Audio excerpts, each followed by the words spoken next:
In the beginning, before the world took shape, there dwelt in the timeless halls beings of light and music, the Ainur, who sang the world into being at the thought of Ilúvatar. Among these were the Maiar, spirits less than the Valar, but still mighty beyond the comprehension of elves or men. One such Maya belonged to the people of Aule the smith, the Vala who delighted in crafts and in the making of things, who shaped mountains and forged the substance of the earth.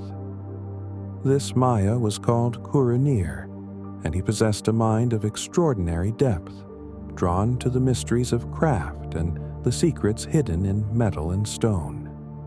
For ages uncounted, Curunir dwelt in the blessed realm of Valinor, learning the arts of his master, studying the properties of the world, gathering knowledge as others might gather jewels.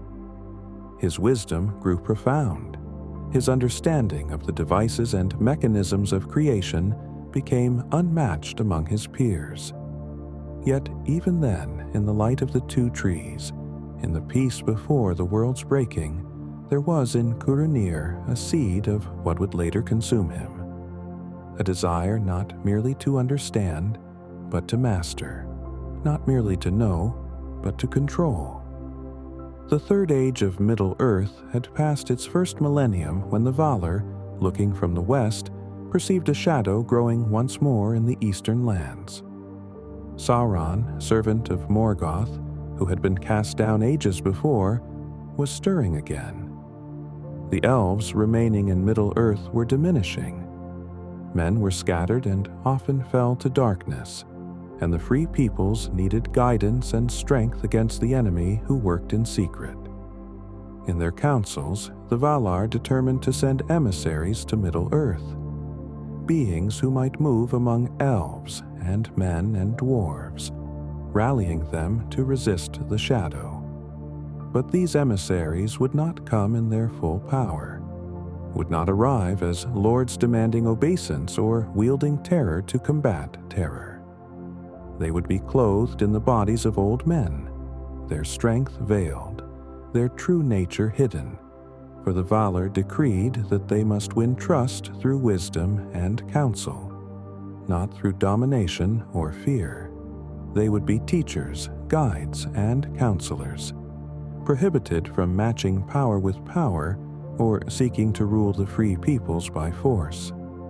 These emissaries were the Istari, whom men would call the Wizards, and they arrived in Middle-earth around the 1000th year of the Third Age, stepping from ships onto the gray shores, appearing as aged wanderers with staffs and weathered cloaks. Curunir was chosen to be chief among the Istari, for his knowledge of the ring lore and the devices of the enemy was deeper than that of his fellows. Even before his departure from the west, he had studied the nature of Sauron's artifice, the manner in which the Dark Lord worked his will through rings of power. This knowledge was deemed essential, for how could the Istari guide the resistance against Sauron if they did not understand his methods? So, Curunir came to Middle-earth bearing, perhaps, the heaviest burden of all the wizards. He knew best what they faced, understood most clearly the terrible cunning of the enemy.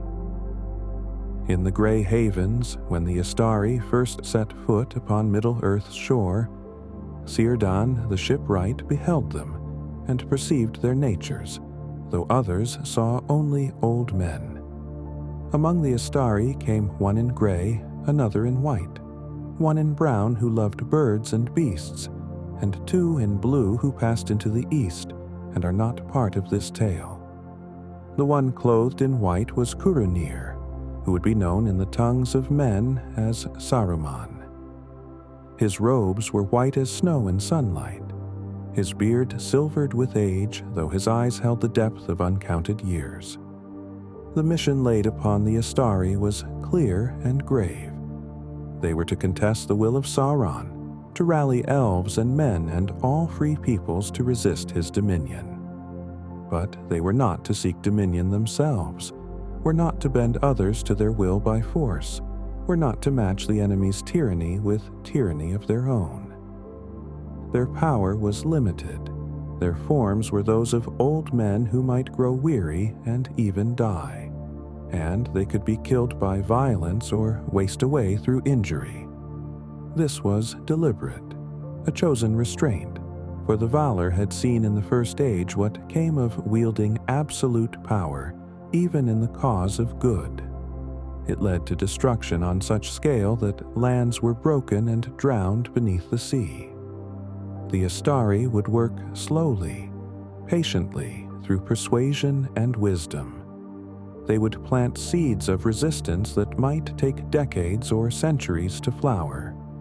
They would be vulnerable, as those they aided were vulnerable, sharing in the risks and sorrows of the world rather than standing above them in untouchable might. Saruman the White, as he became known, was accounted the wisest of the Order.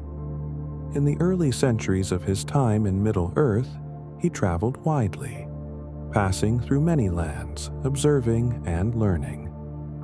He walked among the elves in their remaining havens, speaking with Elrond in Rivendell and with Galadriel in Lothlorien.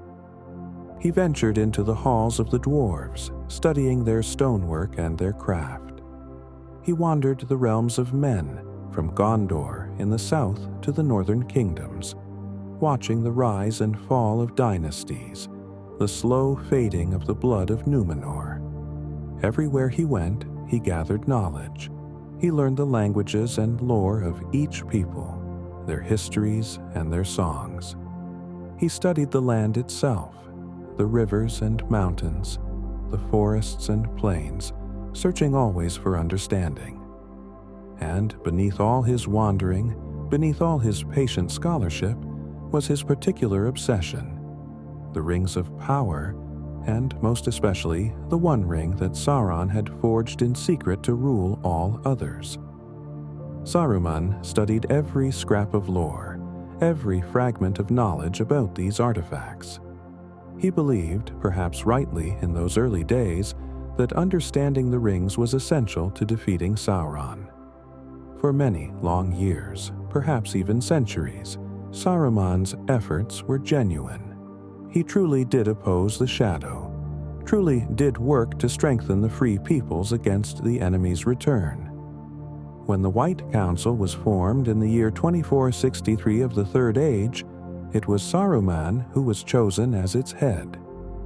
The White Council brought together the wisest and mightiest of those who opposed Sauron: Elrond Half-Elven, Galadriel the Elven Queen, Círdan the Shipwright, Gandalf the Grey, and others of power and renown. Saruman led their deliberations with wisdom and foresight, or so it seemed. For over 1,000 years the council met in secret, planning and preparing for the struggle they knew must come. Saruman's voice carried weight in all their decisions. His counsel was sought and respected. He seemed, to Gandalf and to Elrond, and even to Galadriel, whose vision penetrated many hidden things, to be wholly devoted to their cause. The other members of the council looked to him not only as their leader, but as their greatest hope, the one whose knowledge of the enemy's arts might prove decisive in the war to come. Yet, somewhere in those long centuries, something shifted in Saruman's heart. It is impossible to point to a single moment when the change occurred, for corruption seldom announces itself with fanfare. It creeps in quietly, disguised as reason, as wisdom, as necessary pragmatism. Saruman's study of the ring lore, which began as duty, slowly became fascination.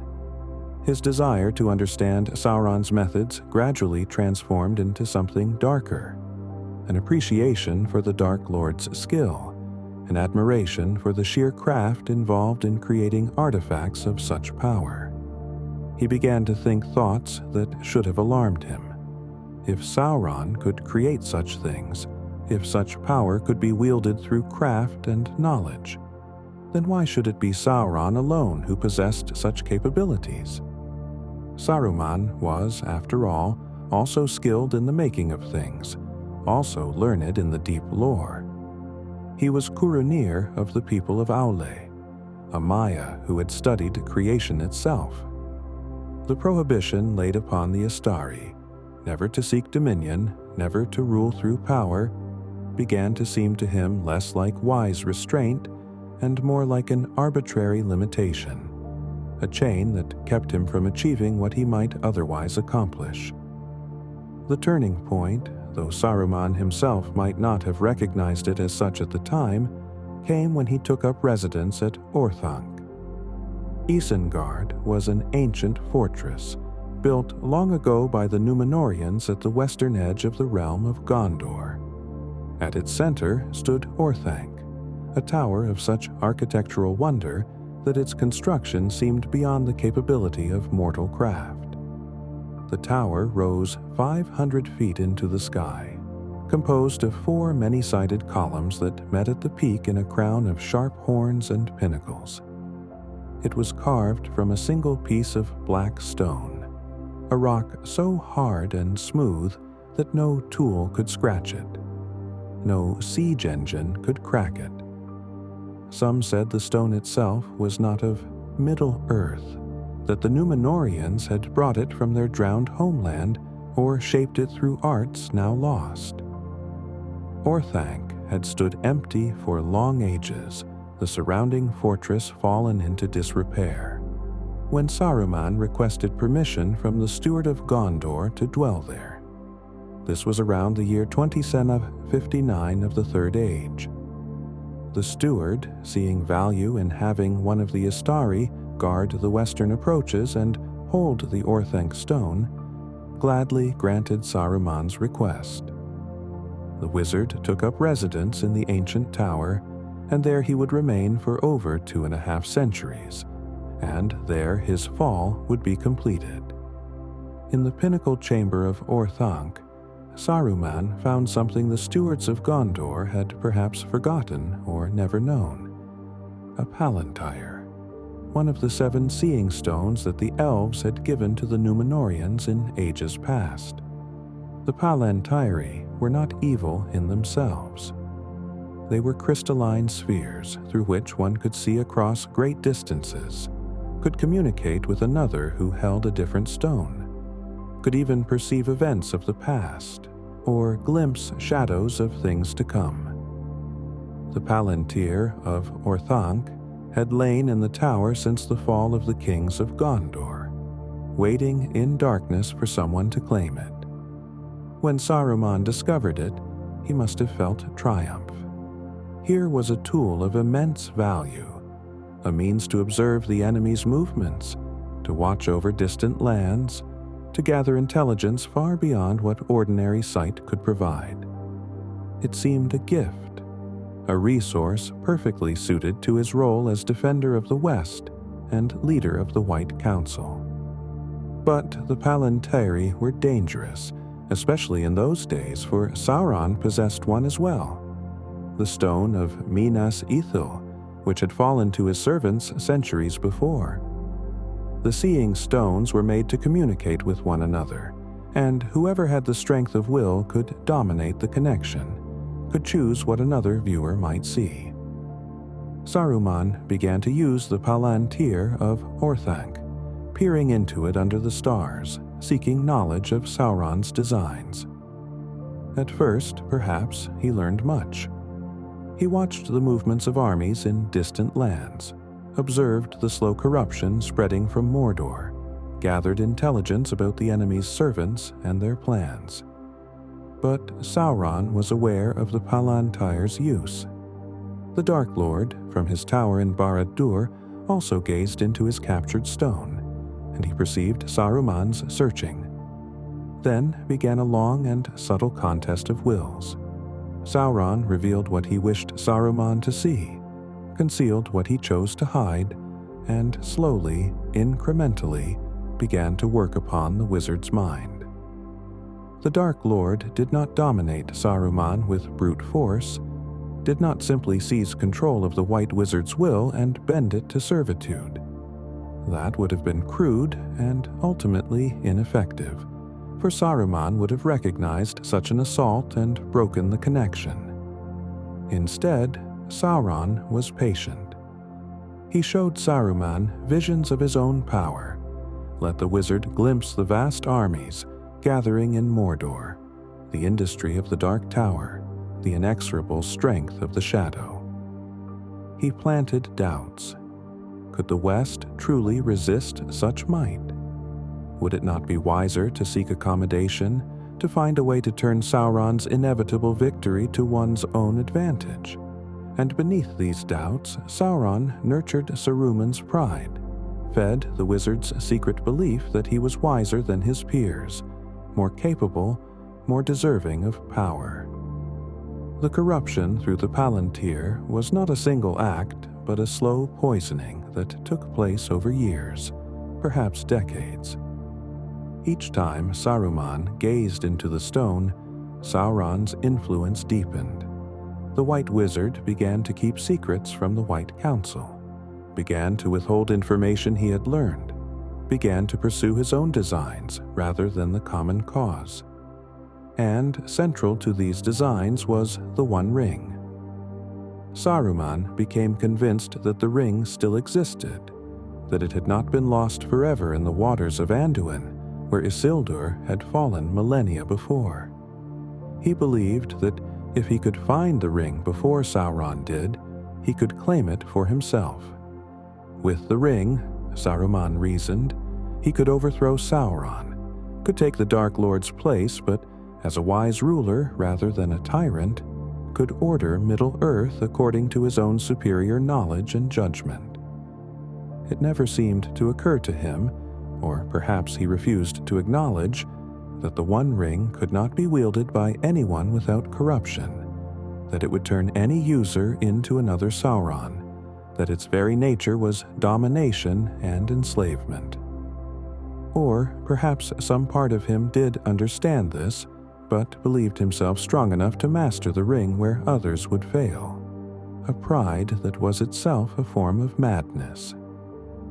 In the year 2851 of the Third Age, Gandalf the Grey came before the White Council with grave news. He had been investigating the shadow that had grown in Mirkwood, the darkness that men called the Necromancer, who dwelt in the fortress of Dol Guldur. Through great peril, Gandalf had confirmed what he had long suspected. The Necromancer was Sauron himself, returned and gathering strength in secret. Gandalf urged the White Council to strike immediately, to assault Dol Guldur while the enemy was still relatively weak before his power grew too great to challenge. It was sound counsel, wise strategy. But Saruman overruled him. The White Wizard counseled patience, argued that they needed more time to prepare, suggested that the Necromancer might not be Sauron after all but some lesser evil. The council, trusting their leader, agreed to wait. Gandalf departed frustrated and suspicious, though he could not yet prove what he suspected, that Saruman's delay was not caution but treachery. For Saruman had his own reasons for wanting Sauron to remain in Dol Guldur. He had learned through the Palantír and his own researches that the One Ring had likely fallen into the Anduin near the Gladden Fields, not far from where Sauron's fortress stood. If the council attacked too soon, if Sauron was driven from Dol Guldur before Saruman could search the river, then the ring might be lost forever. Saruman needed time to conduct his own secret search of the Gladden Fields, to send agents to seek in the mud and reeds for the greatest treasure of all. The years passed, and still Saruman delayed. He spoke smooth words in the White Council, raised objections to every proposal for action against Dol Guldur, bought himself more time to search for the ring. But time was running out. By the year 2941, even Saruman could no longer plausibly argue for inaction. Sauron's shadow had grown too dark, his threat too obvious, his armies too vast. The White Council finally acted, assembling their strength and assaulting Dol Guldur, with such force that Sauron was driven from his fortress. It seemed a great victory. The shadow over Mirkwood lifted somewhat, and the free peoples rejoiced. But the victory was hollow. Sauron had been preparing for this eventuality for decades. He retreated not in defeat but according to a long-laid plan, abandoning Dol Guldur and returning openly to Mordor, to the Dark Tower of Barad-dûr, which his servants had been secretly rebuilding. The delay that Saruman had imposed on the White Council had given Sauron exactly what he needed: time to grow strong enough that when the inevitable confrontation came, he could retreat to an impregnable fortress rather than being destroyed while still vulnerable. Gandalf understood, though he could not prove it, that Saruman's delays had been deliberate, that the White Wizard had betrayed the Council's purpose for his own secret ends. The alliance between the wisest of the West was cracking, and at its heart stood Saruman, smiling in his white robes while serving purposes he revealed to no one.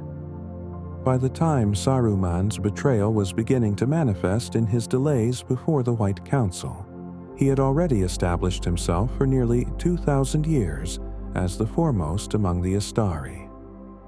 His title, Saruman the White, carried immense significance. White was the color of purity, of light, of uncorrupted purpose. It symbolized his position as chief of the Order, the one who stood at the forefront of the resistance against shadow. When he walked among the councils of elves and men, his white robes seemed to glow with their own radiance, as if he carried about him some remnant of the light of Valinor from which he had come. His staff was white, his hair and beard silver white, and even his voice seemed to carry a crystalline clarity that commanded attention and respect. For centuries, when great matters were debated, when difficult decisions had to be made, it was to Saruman the White that lords and wise ones turned for counsel. His words shaped policies, his judgments influenced the course of kingdoms, and his wisdom was sought by the greatest minds of the age. To Elrond, who had seen the rise and fall of so many powers across thousands of years, Saruman was a valued ally and a trusted counselor. To Galadriel, whose vision penetrated many veils, Saruman appeared for long ages to be steadfast in his opposition to the enemy, though perhaps her gaze detected sooner than others the seeds of his corruption. Saruman's greatest natural gift, beyond even his vast knowledge and his skill in the craft of ring lore, was his voice. There was in his speech a power that went beyond mere eloquence or rhetorical skill. When Saruman spoke, his voice was deep and musical, each word perfectly measured and weighted. It had a quality that made listeners feel that their doubts were being answered, their confusions clarified, their objections gently but irrefutably addressed. Those who came to Orthanc intending to oppose him, who arrived angry or suspicious or determined to resist his counsel, would find as he spoke that their certainty began to waver. His arguments seemed so reasonable, his logic so clear, his concern for their well-being so genuine. He could make evil sound like wisdom, pride sound like proper self-regard, betrayal sound like necessary pragmatism. His voice could soothe the wary, could make the suspicious question their own suspicions, could lead others to believe that his thoughts were their own conclusions reached through independent reasoning. It was not magic in the crude sense, not a spell or enchantment that seized control of minds. Rather, it was an art perfected over millennia, a profound understanding of how thoughts move in the minds of others, combined with a voice of such beauty and conviction that resistance seemed not just futile but foolish.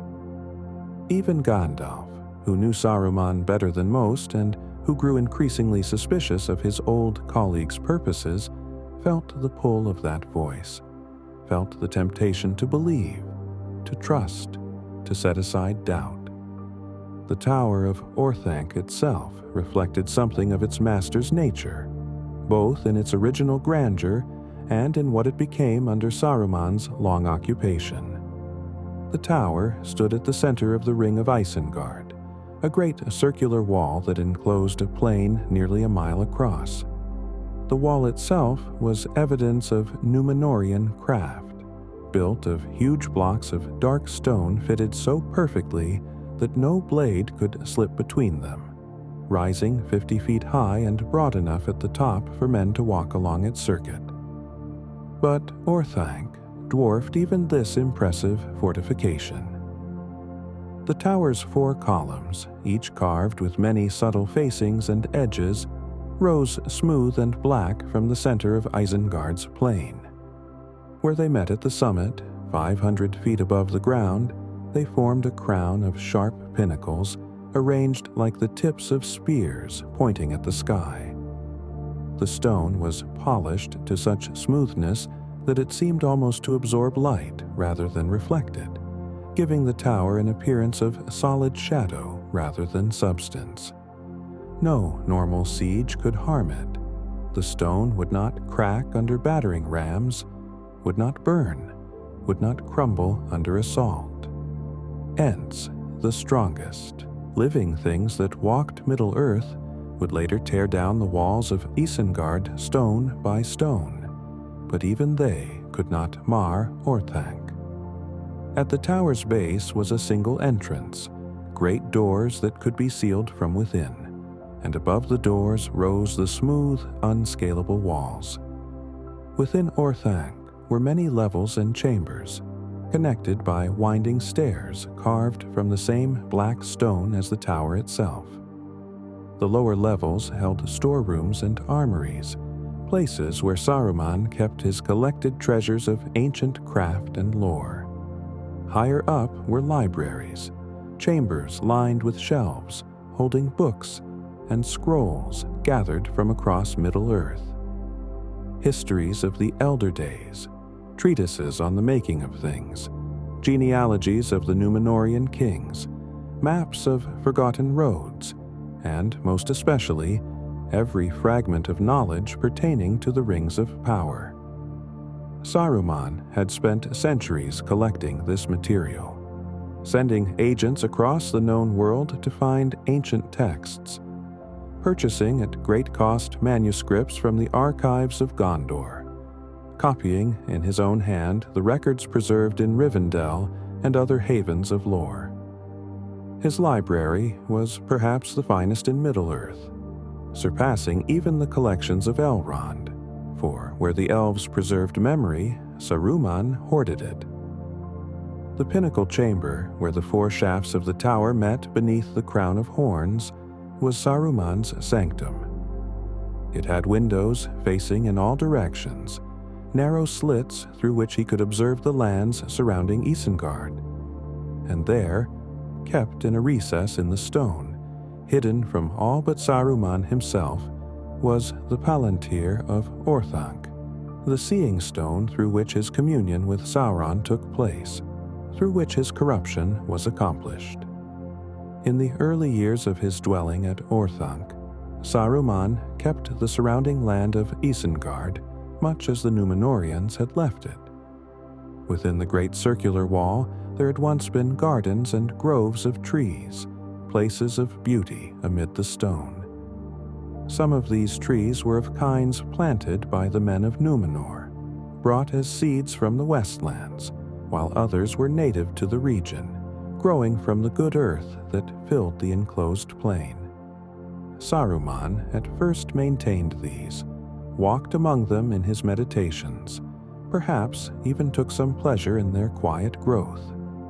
But as the years passed and his thoughts turned increasingly to power and dominion, to the ring, and to his secret designs, the trees began to seem to him wasteful, taking up space that could be put to more practical use.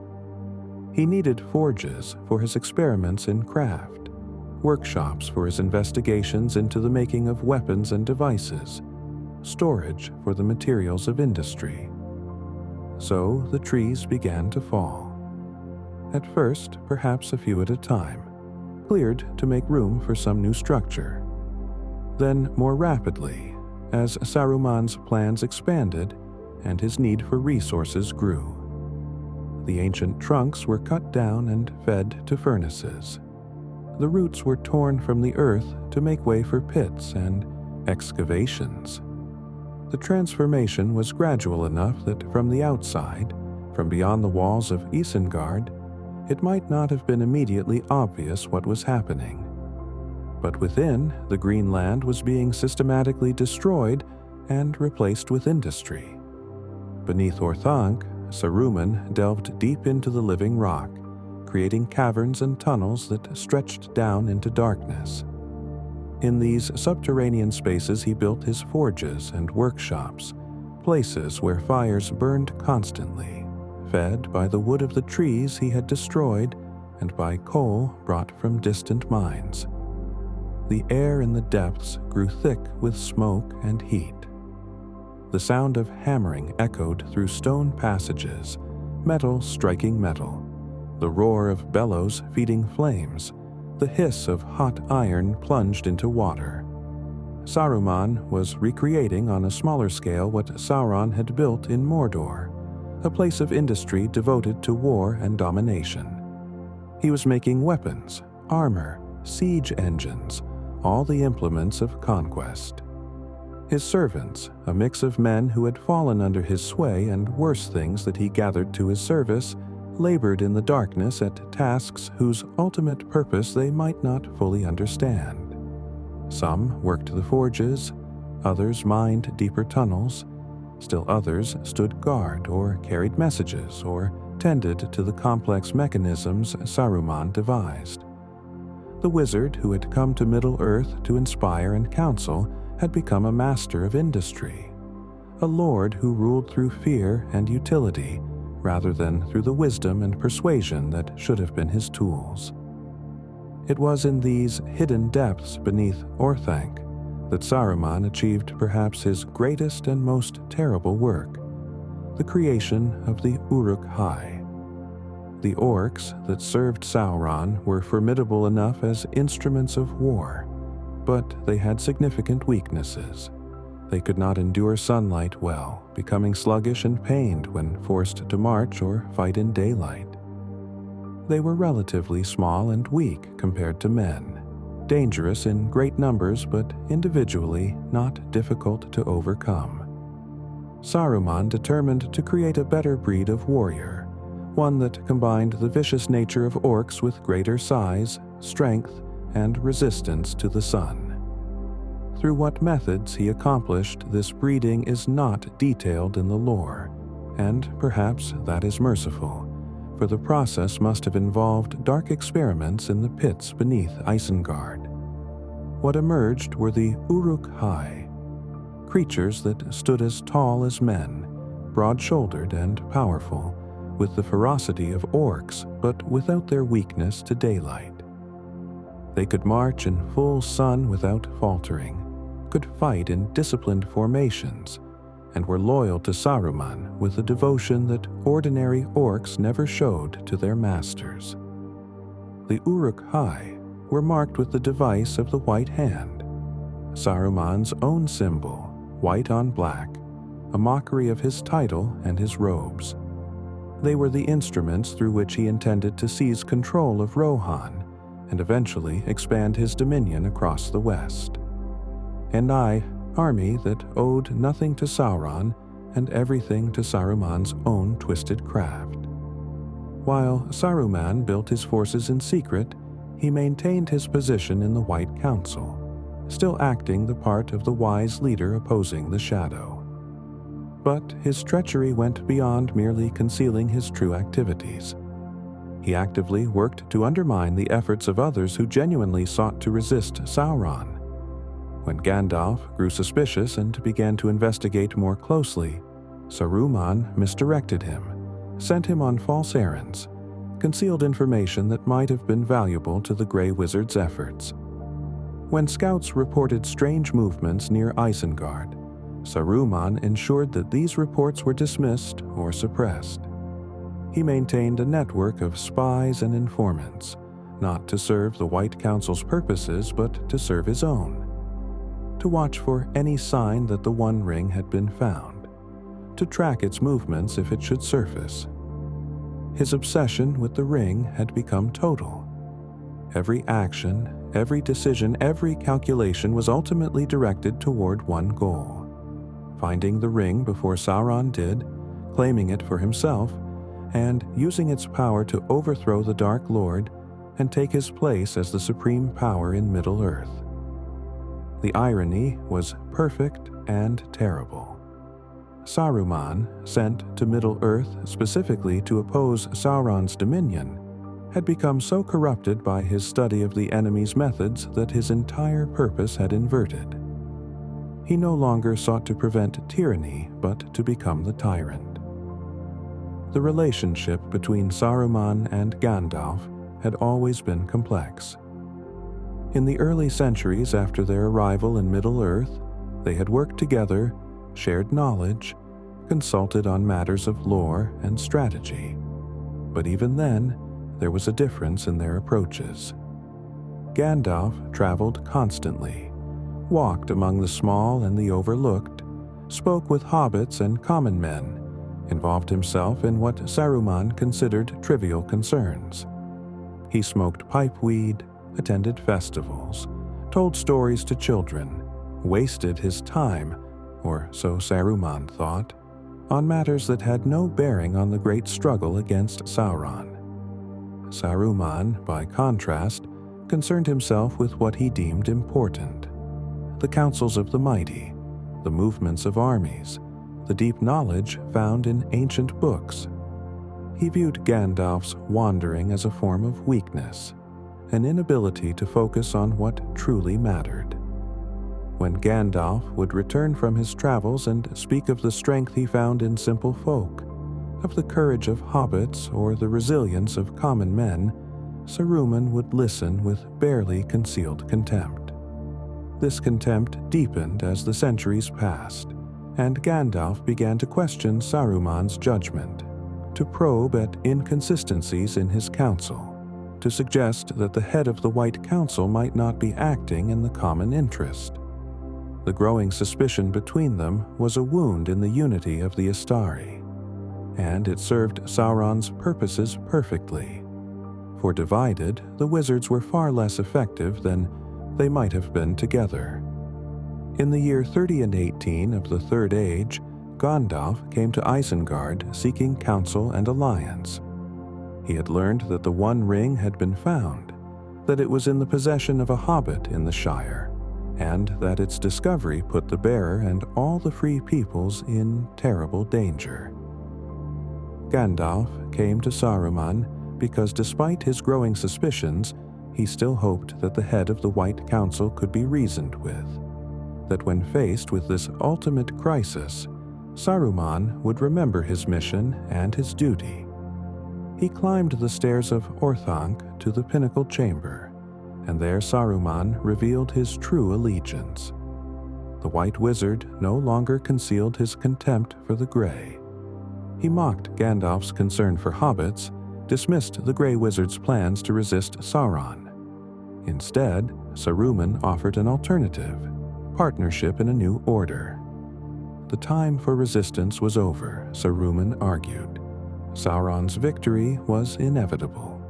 The wise would join with the rising power, would secure positions of authority in the new world that was coming. Together, Saruman and Gandalf could find the ring, could claim it and wield it not to destroy but to rule. They would supplant Sauron, would govern Middle-earth with wisdom rather than terror. It was a proposal that revealed how completely Saruman had fallen, how thoroughly he had been corrupted, for he genuinely believed that this betrayal was wisdom, that this capitulation to evil disguised as pragmatism was the rational course. Gandalf refused. He rejected Saruman's offer with horror and anger, denounced the treachery for what it was. And Saruman, faced with this rejection, revealed the depths of his fall. He commanded Gandalf to yield, to accept his authority as head of the Istari. When Gandalf would not, Saruman imprisoned him. The Grey Wizard was held a captive atop Orthanc, standing on the pinnacle among the sharp horns of stone, exposed to wind and weather, watched constantly by Saruman's servants. It was a betrayal not merely of friendship or alliance, but of everything the Istari had been sent to accomplish. Saruman had become what he was meant to oppose, had used his power to dominate and imprison rather than to liberate and guide. And he had done so while still believing himself wise, still convinced that his actions served some higher purpose visible only to his superior intellect. This capacity for self-deception, this ability to frame evil as necessity and treachery as strategy, was perhaps the clearest sign of how completely the corruption had consumed him. Gandalf's imprisonment atop Orthanc lasted through the late summer and into autumn of the year 3018. He stood exposed among the sharp pinnacles, with nothing but sky above and a sheer drop of 500 feet to the stone below. Saruman visited him there, speaking with that voice of honeyed reason, attempting again and again to persuade the Grey Wizard to yield, to accept the wisdom of joining with power rather than futilely resisting it. But Gandalf would not be moved. He endured the wind and rain, the cold nights when stars wheeled overhead in patterns he had watched for thousands of years, and he waited. His rescue came in a form that Saruman, for all his wisdom, had not anticipated. Gwaihir the Wind Lord, greatest of the eagles, came at the bidding of Radagast the Brown and bore Gandalf away from Orthanc in the early hours before dawn. Saruman awoke to find his prisoner gone, and with that escape, his plans began to unravel more quickly than he had imagined possible. For Gandalf now knew beyond any doubt that Saruman had betrayed the White Council and allied himself with the enemy's purposes, and the Grey Wizard would use that knowledge to rally resistance against both Sauron and the corrupted White. The device that Saruman had chosen for his own was the White Hand, displayed on banners and shields throughout Isengard, and painted on the faces and armor of his Uruk-hai. It was a symbol heavy with meaning and irony. White for his title and his robes, the color of purity turned to the service of conquest. A hand for control, for grasping, for the power to seize and shape according to will.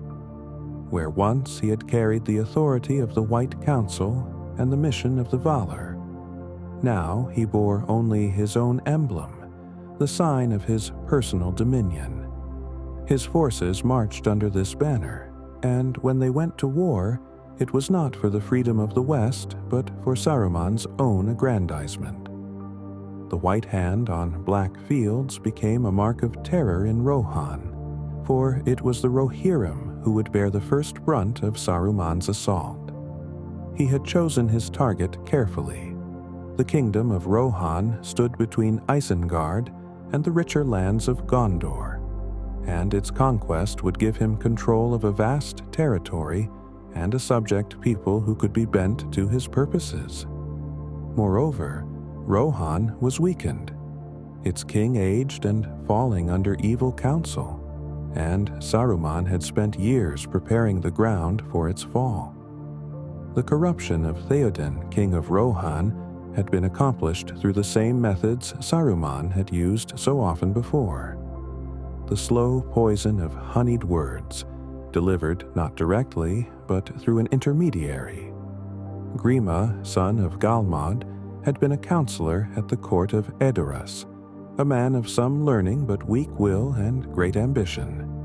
Saruman had ensnared him years before, playing upon his desires and fears, offering him promises of power and reward if he would serve as Saruman's agent in the Golden Hall.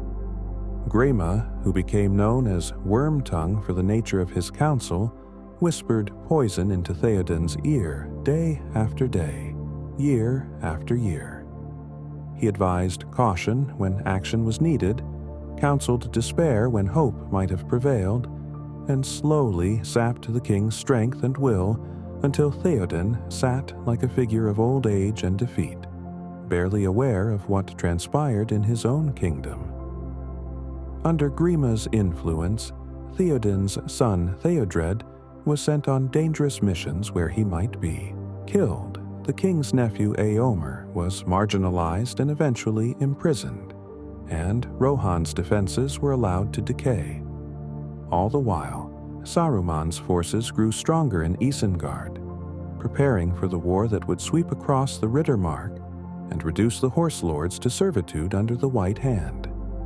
The assault, when it came, was not a single overwhelming invasion, but a campaign of raids and ambushes designed to weaken Rohan before the final blow.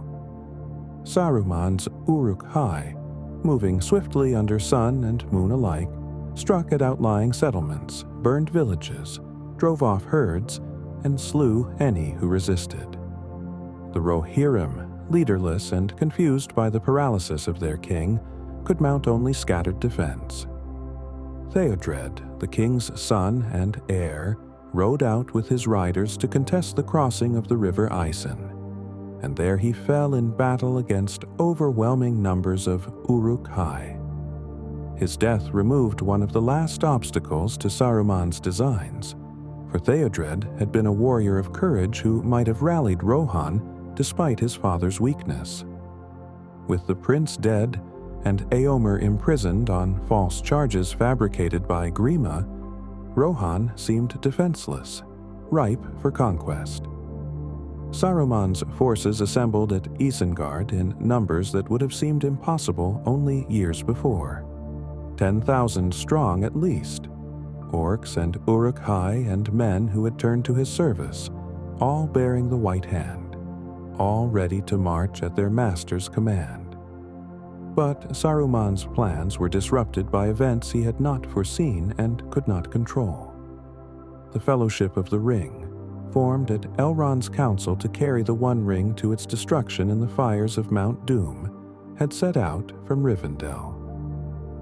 When the Fellowship broke apart at Amon Hen, 3 of its members, Merry and Pippin, 2 hobbits from the Shire, were captured by a band of Uruk-hai. Saruman had sent this company with specific orders: find the halflings, for one of them would bear the ring, and bring them alive and unspoiled to Isengard. He wanted the ring-bearer brought before him, so that he could seize the ring and claim it for his own. The Uruk-hai succeeded in capturing Merry and Pippin, but through a confusion of identity and purpose, they did not realize that neither hobbit actually carried the ring.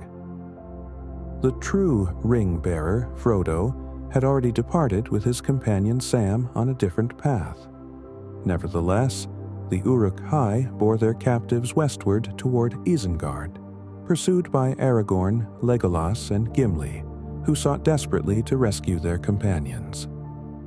The chase led across Rohan, and the Uruk-hai, pressed by pursuers and harried by Rohirrim, who had finally begun to organize resistance, were caught at the edge of Fangorn Forest.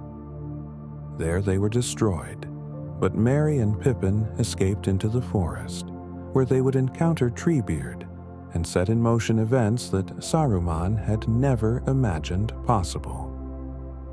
The Great Assault on Helm's Deep came in early March of 3019, as Saruman unleashed his army against what he believed would be the final refuge of Rohan's resistance. Helm's Deep was an ancient fortress carved into the mountains, a place of last resort where the Rohirrim had sheltered in times of desperation throughout their history.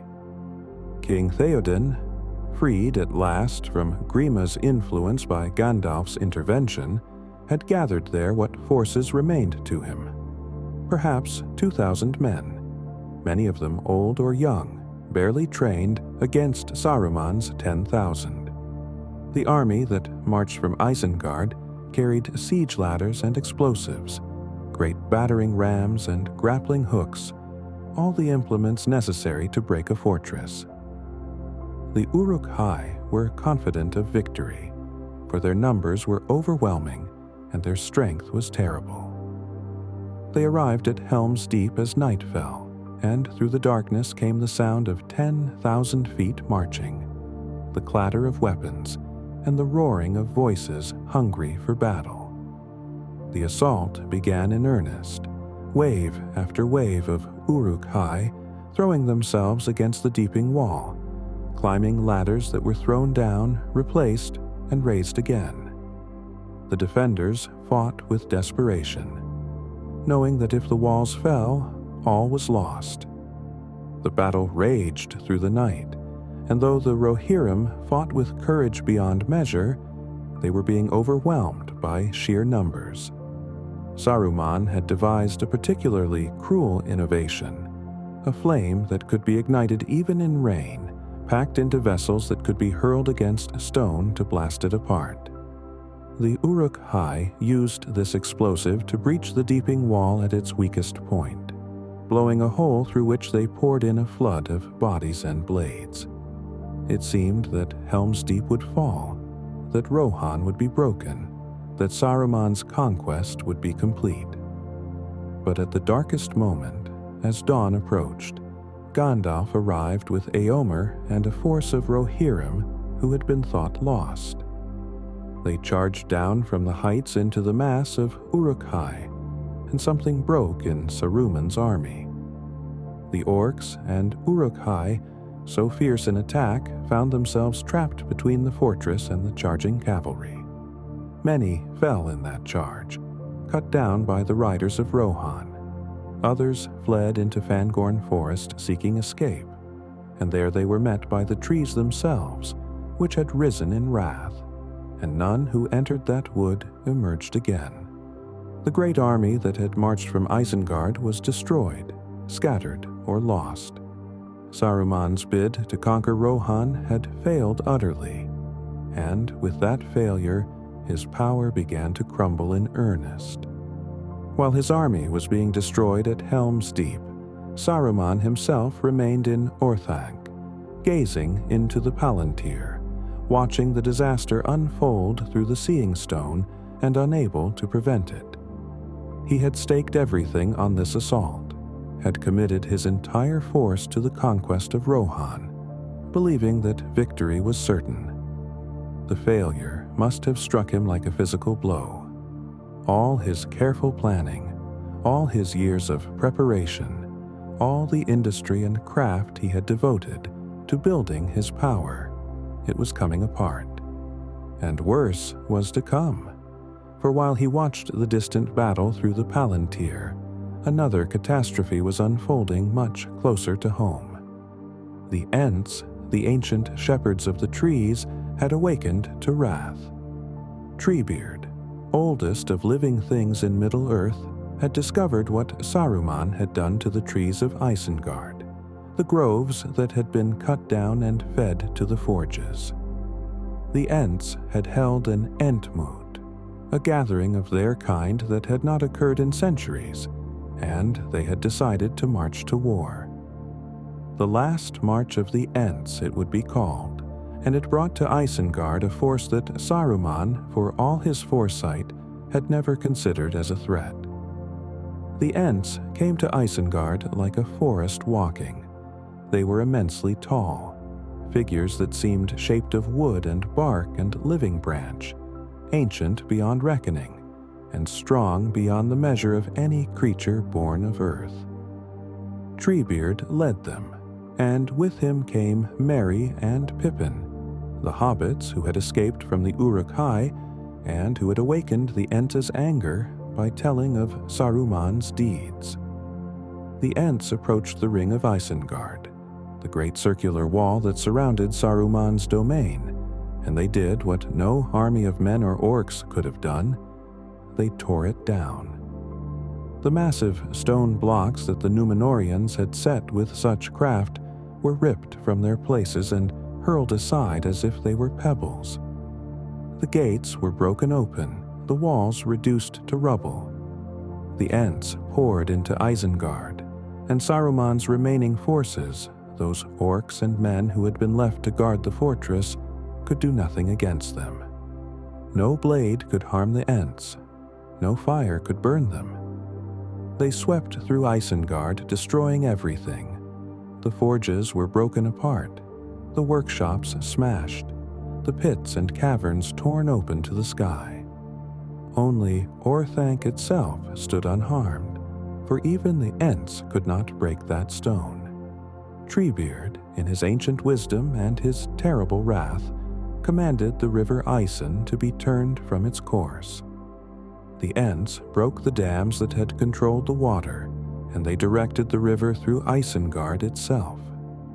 The waters came in a great flood, pouring across the plain that had been enclosed by the wall, filling every pit and cavern, drowning the fires in the depths, washing away the machinery and the stores of weapons, cleansing the polluted land with cold, rushing water.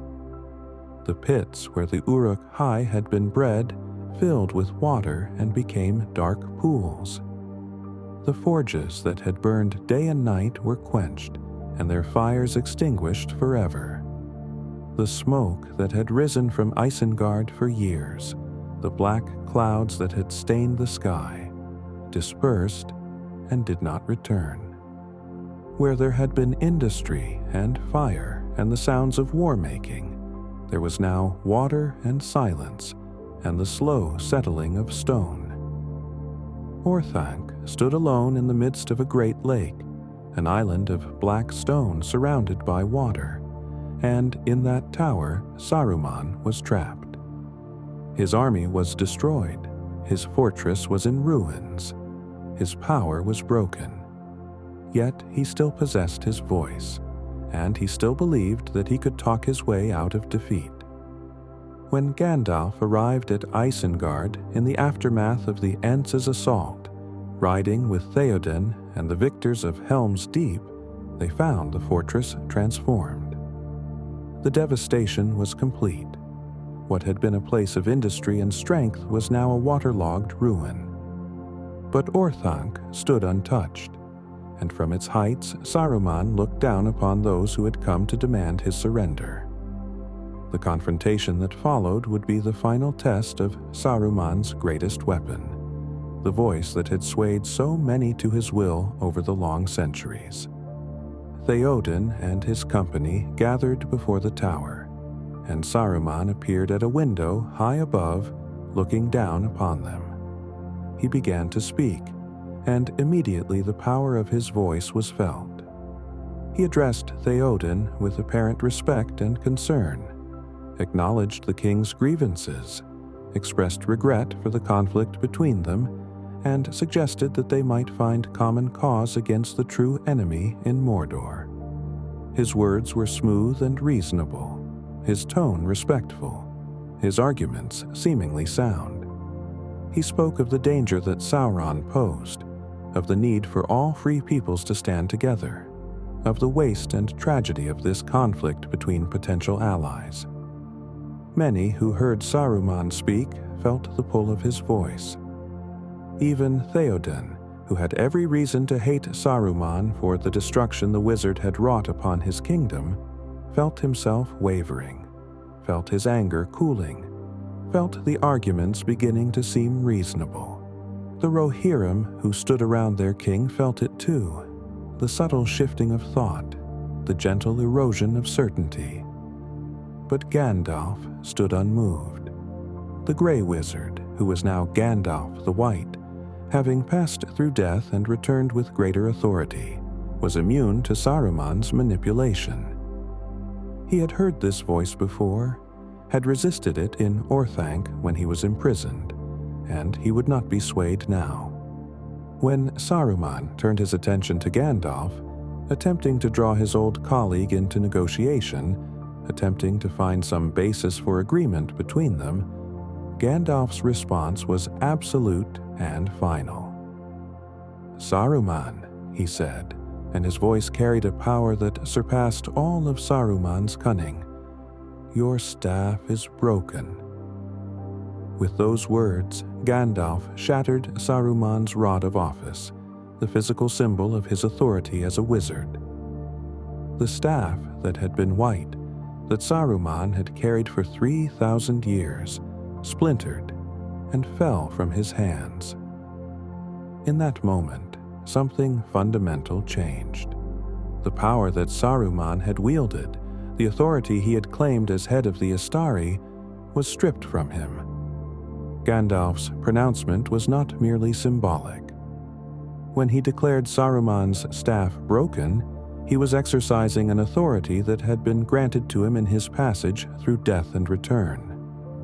Gandalf had fallen fighting the Balrog in the depths of Moria, had passed beyond the circles of the world, and had been sent back by powers higher than any in Middle-earth, returned with greater strength and clearer purpose.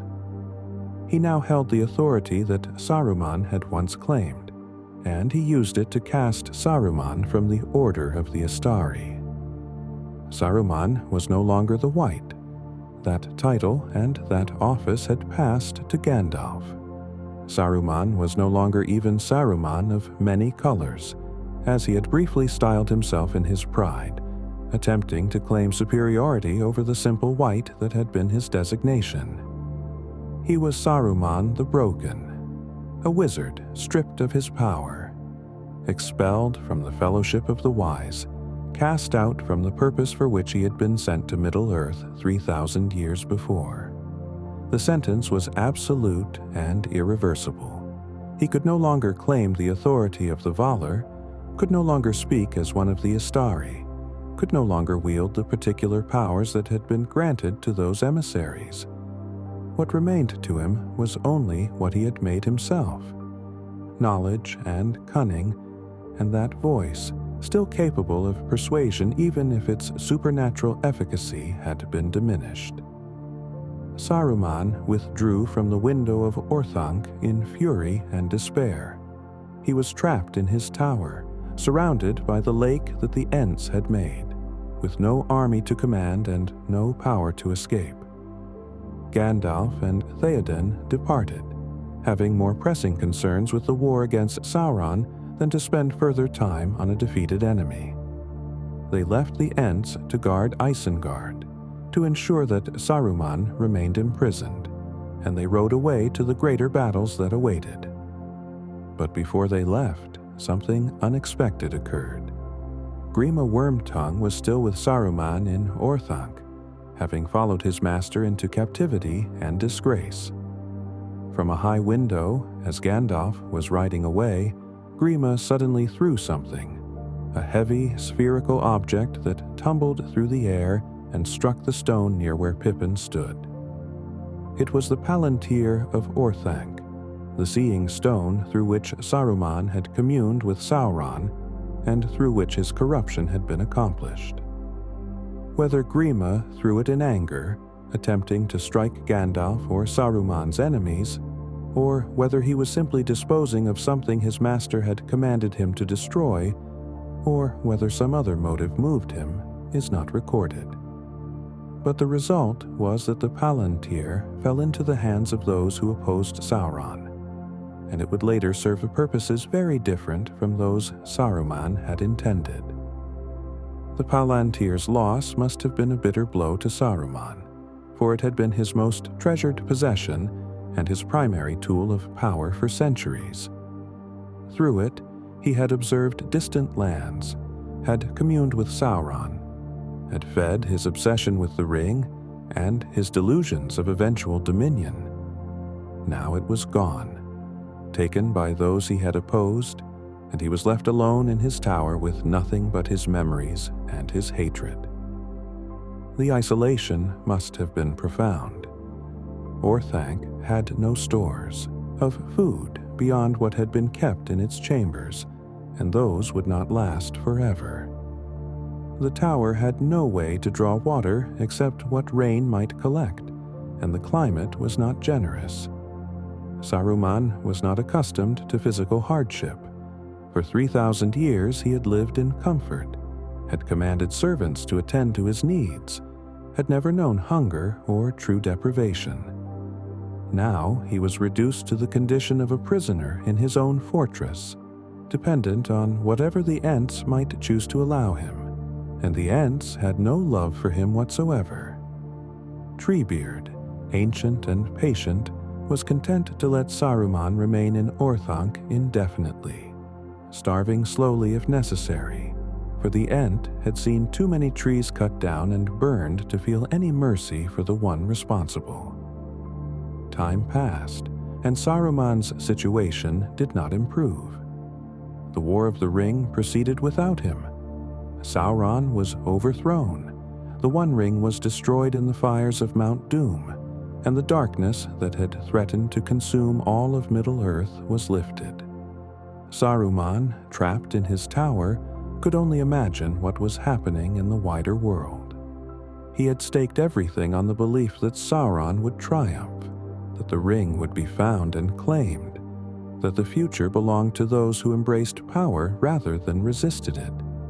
Now, all his calculations were proven false. Sauron was defeated, the ring was gone, and Saruman was nothing. A failed wizard in a stone cage, forgotten by those who had once feared or respected him. The knowledge of his complete failure must have been a torment worse than physical hunger. He had been Curunir of the people of Aule, a Maya who had walked in Valinor, who had been chosen from among all his kind to be chief of the Istari. He had been Saruman the White, leader of the White Council, trusted by the wisest of Middle-earth for 2,000 years. And he had thrown it all away for a dream of dominion that had proven to be nothing but delusion and ash. Eventually, Treebeard's mercy, or perhaps simply his weariness with the task of guarding Orthanc, led to Saruman's release. The Ent opened the tower and allowed Saruman to depart, on condition that he leave Isengard and never return. It was a generosity that Saruman had not earned and did not deserve, for he had shown no remorse, had offered no apology, had not bent his pride even in the face of utter defeat. Treebeard released him nonetheless, perhaps believing that Saruman, stripped of power and army, could do no further harm. The former wizard departed Orthanc with Grima Wormtongue, the two of them reduced to the condition of wandering beggars, traveling on foot with no destination and no purpose beyond survival. They made their way northward, two broken figures trudging through a world that had moved on without them, that had won its victory, and was beginning to heal while they remained trapped in bitterness and decline. Where they might go or what they might do was unclear even to themselves, for Saruman's great plans had all come to nothing, and he had made no provision for this eventuality. He had never imagined that he could fail so completely, that all his wisdom and power could be reduced to this: a landless wanderer with no allies and no hope. Their journey led them eventually to the Shire, that quiet land of hobbits far to the north and west, a place Saruman had always dismissed as beneath his notice. The Shire was peaceful and prosperous, its people simple and content, concerned with gardens and meals and the small pleasures of life rather than with the great events that had shaken the world. It was, in other words, everything that Saruman despised: ordinary, humble, lacking in ambition or grandeur. Yet it was to the Shire that he came, and it was there that he would enact his final degradation. He arrived while the ring-bearers were still on their journey home, before Frodo and his companions had returned from the great quest. The Shire was undefended, its people unsuspecting, and Saruman saw in it an opportunity for a petty revenge against the world that had defeated him. If he could not rule Rohan or Gondor, if he could not claim the ring and overthrow Sauron, then at least he could dominate these hobbits, could make them feel a fraction of the pain he felt. It was a pathetic ambition, the last reflex of a once great mind reduced to spite. But it was all he had left. Saruman took the name Sharki among the hobbits, a corruption of an orcish word that meant old man, and he set about establishing a tyranny over the Shire. He gathered to himself the worst elements of hobbit society, ruffians and bullies who were willing to work for pay and to enforce rules upon their fellows. He instituted a system of controls and regulations, ostensibly to improve and modernize the Shire, but actually designed to make life miserable for its inhabitants. Trees were cut down, not for any practical purpose, but simply to destroy the beauty that hobbits cherished. Mills were built that produced nothing but smoke and noise. Food was collected and hoarded while hobbits went hungry. Rules were enforced about what could be planted in gardens, what could be sold at market, where people could walk and when. It was bureaucracy as torture, governance as cruelty, a system designed not to accomplish anything productive, but simply to assert control and to humiliate those who were controlled.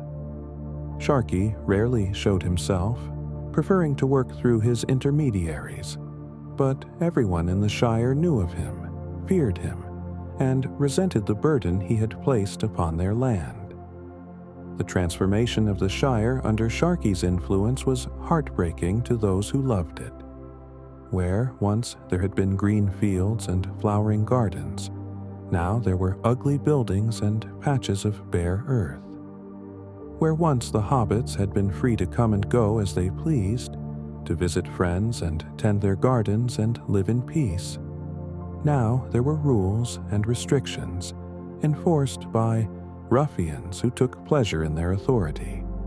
The mill at Hobbiton, which had ground grain for generations, was torn down and replaced with a larger building that did nothing useful but poured smoke into the air and fouled the water of the stream. Trees that had stood for centuries, that had been planted by grandfathers and great-grandfathers, were cut down and burned or left to rot. The party tree in Hobbiton, beneath which Bilbo had celebrated his famous birthday party decades before, was chopped down, and its stump left as a grim reminder of what had been lost.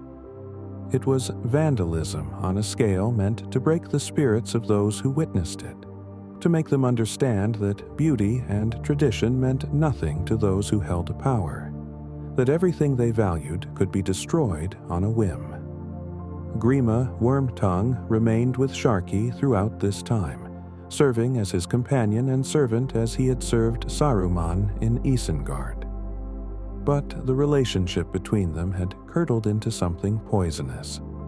Sharki treated Grima with open contempt, speaking to him harshly, blaming him for their failures, making him the target of a bitterness that should have been directed at Sharki himself.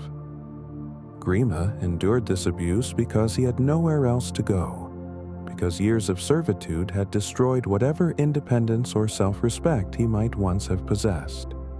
He was trapped by habit and fear, by the terrible inertia that comes from having given up one's own will to another for too long. He hated Sharki, this much was clear, but he could not bring himself to leave. So he stayed, performing whatever tasks Sharki demanded, accepting insults and blows, sinking deeper into wretchedness with each passing day. The two of them together were a portrait of what betrayal and corruption ultimately produce. Not power or glory, but mutual hatred and shared degradation.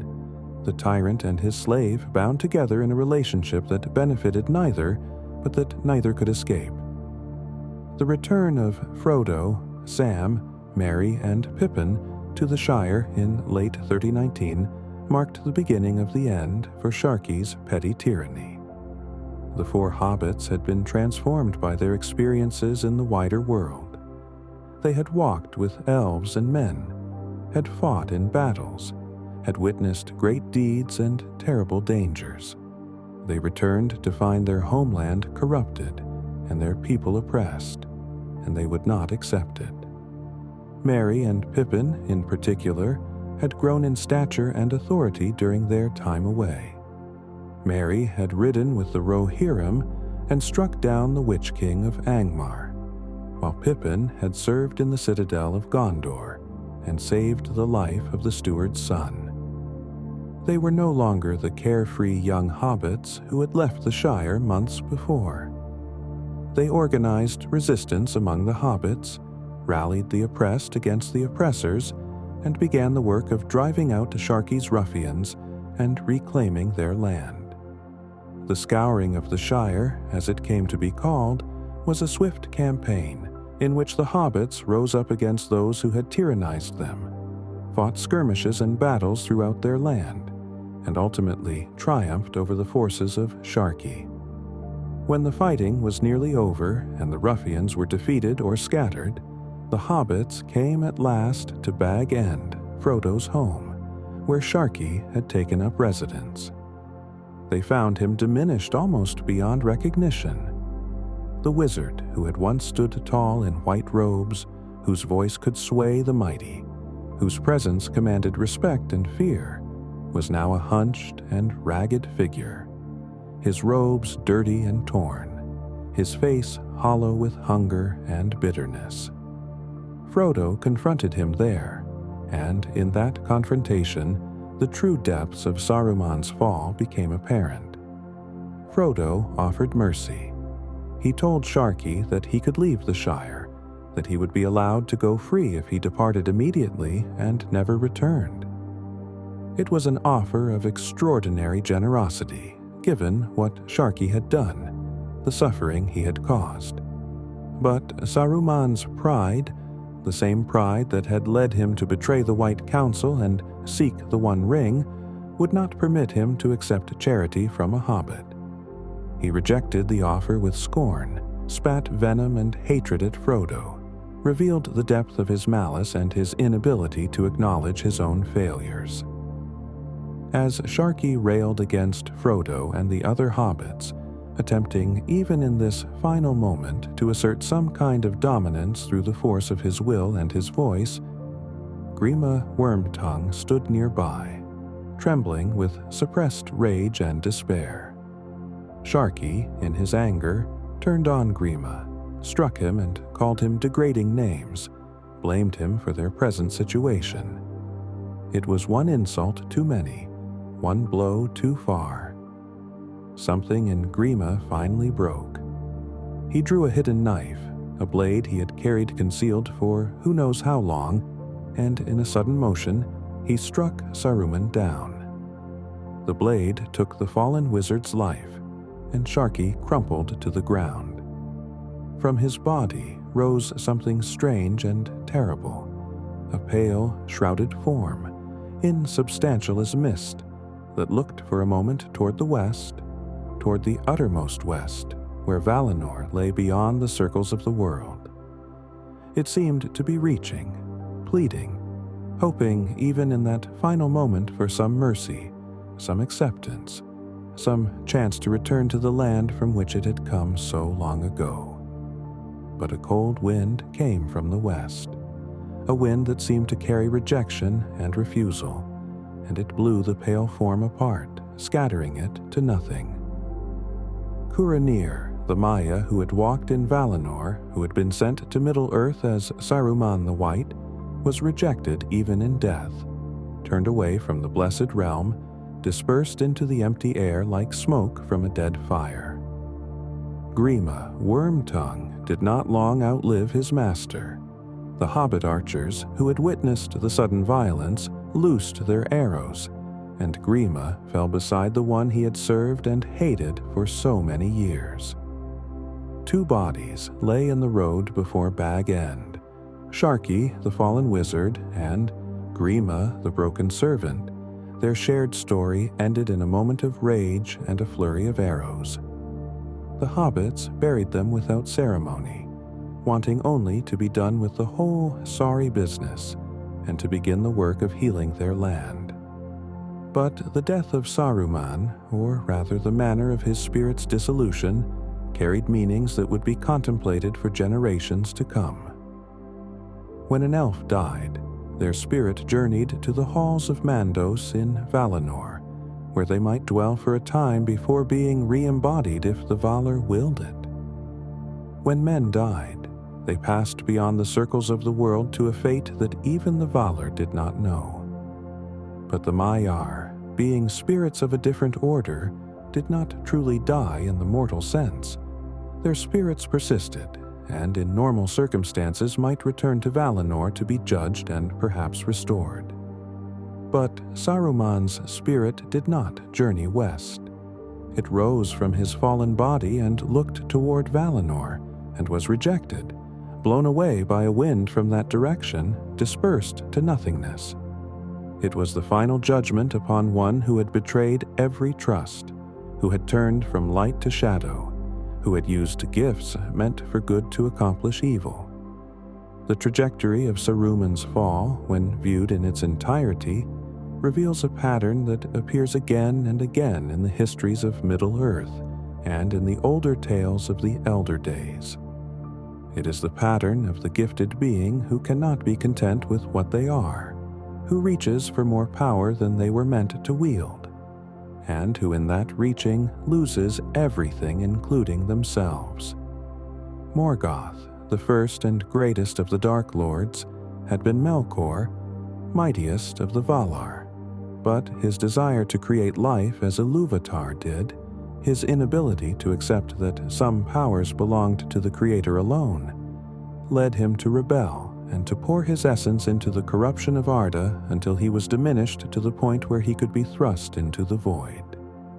Sauron, Morgoth's greatest servant, had been a Maya of Aula like Saruman, skilled in craft and making, but his desire to order Middle-earth according to his own vision, to eliminate chaos and impose perfect control, led him to forge the Rings of Power and to become a tyrant who enslaved all he touched. And Saruman followed the same path, a Maya sent to help the free peoples, who became obsessed with power and control, who convinced himself that he could wield dominion wisely where others could not, and who ended as a petty tyrant dying in ignominy and rejected even by the land that had sent him forth. The particular tragedy of Saruman lay in the fact that his fall was not immediate or obvious. He did not arrive in Middle-earth already corrupted, already bent on domination. For centuries, perhaps even for a millennium or more, his work was genuine and his opposition to Sauron was real. He truly did study the ring lore to better understand the enemy, truly did lead the White Council in good faith, truly did counsel elves and men toward strategies that would strengthen them against the shadow. The corruption came gradually, so slowly that perhaps even Saruman himself did not recognize it for what it was, until he was already too deep in darkness to turn back. This is the insidious nature of such falls. They do not announce themselves with dramatic moments of choice between good and evil, light and shadow. They come as small compromises, as reasonable adjustments, as pragmatic considerations that seem wise at the time. The study of the enemy's methods becomes fascination with the enemy's skill. The desire to understand power becomes the desire to possess power. The belief that one could use the ring wisely becomes the conviction that one deserves to use the ring. Each step seems logical, defensible, even necessary, and only in retrospect does the path reveal itself as a descent into darkness. The Palantír of Orthanc served as both instrument and symbol of Saruman's corruption. It was through the Seeing Stone that Sauron's influence reached him, through those long communications across the miles that the Dark Lord worked upon Saruman's mind and heart. But the Palantír was not evil in itself. It was simply a tool, neutral in its nature, capable of being used for good or ill depending on the will and wisdom of the user. The corruption came not from the stone, but from what Saruman brought to it. His pride, his secret ambitions, his growing certainty that he was wiser than his peers and more deserving of power. Sauron, gazing into his own Palantír from Barad-dûr, did not forcibly dominate Saruman's mind. Instead, he showed the White Wizard what he wanted to see, fed the desires that were already present, nurtured the pride that was already growing.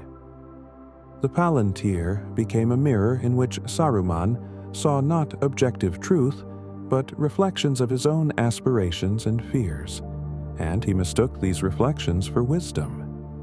He believed he was learning Sauron's secrets, gaining insight into the enemy's plans, but in truth, he was being led step by step into a trap of his own making, lured by the promise of knowledge and power into betraying everything he had been sent to protect. The voice of Saruman, which had been his greatest natural gift, became in the end another source of his downfall. For so many centuries, his voice had been the primary tool through which he accomplished his purposes. He had persuaded elves and men, had swayed councils, had won trust and allegiance through the power of his speech. The voice had made him confident that he could talk his way out of any difficulty, could convince anyone of anything if he could only speak to them directly. This confidence persisted even after his power was broken, even after his staff was shattered and his armies destroyed. When he stood in Orthanc, surrounded by the ruins of Isengard, he still believed that his voice could save him, that if he could only speak to Theoden or Gandalf with the right words and the right tone, he could turn defeat into some form of victory. And when that failed, when Gandalf proved immune to his persuasion, Saruman's fall accelerated, for he had lost not just his armies and his fortress, but his confidence in the one tool that had never failed him before. Without his voice to bend others to his will, without that last weapon, he was reduced to relying on threats and cruelty, the crude instruments of lesser tyrants, and even these failed him in the Shire when the hobbits rose up against his rule. There is a profound irony in the fact that Saruman, who spent so much of his life and energy seeking the One Ring, who betrayed the White Council and delayed the assault on Dol Guldur specifically to search for the ring, who made finding the ring the center of all his plans and ambitions, never came close to possessing it. The ring was in the Shire all along, carried by Bilbo Baggins for decades, then passed to Frodo, and Saruman never knew. His intelligence network, his spies and agents, his careful observation through the Palantír, none of it revealed to him that the very object of his obsession was in the hands of hobbits, those small folk he held in such contempt. When he finally learned that hobbits were involved with the ring, it was too late. The Fellowship had already set out. The ring was already moving beyond his reach, and his attempt to capture it through the Uruk-hai who seized Merry and Pippin ended in failure, because those hobbits did not have the ring and never had. All his searching, all his betrayals, all his careful planning came to nothing because he had fundamentally misunderstood the nature of the quest. He believed the ring would be found through power and force and cunning, through the methods he had mastered. But it was found through courage and mercy and the simple goodness of beings he considered beneath his notice. The transformation of Isengard from a place of beauty to a wasteland of industry reflected Saruman's own internal transformation. When he first came to Orthanc, the land within the ring of Isengard was green and growing, planted with trees and gardens that had been tended for generations. It was a place where craft and nature existed in harmony, where the works of skilled hands enhanced rather than destroyed the beauty of the living world. This was appropriate for a Maya of Aule, for Aule loved both the making of things and the natural beauty of the world. saw no contradiction between craft and growth. But as Saruman's heart hardened and his ambitions grew, his relationship with the land changed. The trees became obstacles to be removed, resources to be consumed. The gardens became wasted space that could be put to more efficient use. The beauty of the place became irrelevant beside the need for power and production. By the time Isengard reached its final state before the Ents's assault, it was a hellscape of smoke and fire, with pits delved deep into the earth, forges burning day and night, and the air thick with pollution. The land had been murdered to serve Saruman's will, and in murdering it, he had revealed how thoroughly he had departed from the values and purposes of the Valar who had sent him. The Ents's destruction of Isengard carried its own symbolic weight. Trees taking revenge upon the one who had cut them down, waters cleansing the pollution that industry had created, nature reclaiming what craft had corrupted. It was a reversal of everything Saruman had built, and it was accomplished by forces he had never considered as threats. Saruman, for all his wisdom and foresight, had not imagined that the Ents would march, had not factored into his calculations the possibility that the ancient shepherds of trees might awaken to wrath. He had dismissed them as legends or irrelevancies, beings of a bygone age with no power to affect the modern world. This blindness was characteristic of his larger failure. His inability to recognize the value and strength in things that did not fit his understanding of power. He saw strength in armies and weapons, in fortresses and industry, in the tools of domination and control. He could not see strength in patience, in endurance, in the slow growth of living things, in the deep memory of ancient beings who moved according to rhythms measured in centuries rather than days. When the Ents came, they swept aside all his carefully constructed power as if it were nothing, and they did so not through cunning or craft, but through simple, overwhelming natural force. Saruman's relationship with Grima Wormtongue in their final days together represented the end point of the path he had chosen. Where once he had commanded the respect and loyalty of the wise and powerful, where once elves and men and dwarves had sought his counsel and valued his judgment, he was reduced to the company of one broken, wretched servant who hated him and whom he despised in return. Their relationship had none of the nobility or purpose that should characterize the bond between a leader and a follower. It was purely transactional and abusive. Grima served because he had nowhere else to go, and no will left to strike out on his own, while Saruman kept Grima close because he needed someone to command, someone to abuse, someone upon whom he could exercise the dominance that he could no longer impose on the wider world. The fact that this relationship ended in murder was perhaps inevitable, for it was built on hatred and contempt rather than any genuine bond. When Grima finally struck, he was not killing a master he loved or even respected. He was destroying the source of his own degradation, lashing out in a moment of desperate rage against the one who had ruined him. The scouring of the Shire, Saruman's final scheme, was perhaps the clearest evidence of how far he had fallen and how small his ambitions had become. Once he had plotted to seize the One Ring and overthrow Sauron, to become the supreme power in Middle-earth, to order the world according to his vision.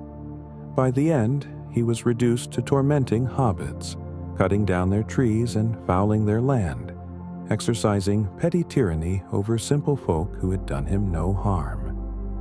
The contrast could not have been starker. From Curanir of the people of Aule, walking in the light of Valinor, to Sharki the petty tyrant dying in a country lane. The name itself was significant. Sharki, a corruption of an Orcish word, a name given to him by ruffians and thugs rather than by the wise and noble. He had styled himself Saruman the White, the many-colored, the wise, but in the end he was known as Sharky, and even that mean title was stripped from him when Grima's knife found its mark. The rejection of Saruman's spirit by the West, symbolized by the cold wind that dispersed his shade to nothingness, was the final judgment on his life and choices. In Tolkien's cosmology, the West, Valinor, the Undying Lands, the realm of the Valar, represented not just a direction but a moral and spiritual orientation. To journey west was to return to the source, to seek healing and restoration, to submit oneself to powers higher than oneself and to the judgment of those who served the will of Ilúvatar. Saruman's spirit looked west in its final moment, perhaps hoping even then for mercy, for acceptance, for some chance to be forgiven and restored. But the wind from the west rejected him, blew his shade apart, denied him any return. This was not arbitrary cruelty, but the necessary consequence of what he had become. He had spent 3,000 years in Middle-earth, turning away from the West, rejecting the purposes for which he had been sent, pursuing his own ambitions in defiance of the Valar's will. He had made himself into something that could not exist in Valinor, had corrupted his own nature so thoroughly that there was nothing left that could be redeemed or restored. The wind that scattered his spirit was simply acknowledging what he had made of himself. There is something profoundly sad in contemplating what Saruman might have been, and comparing it to what he became.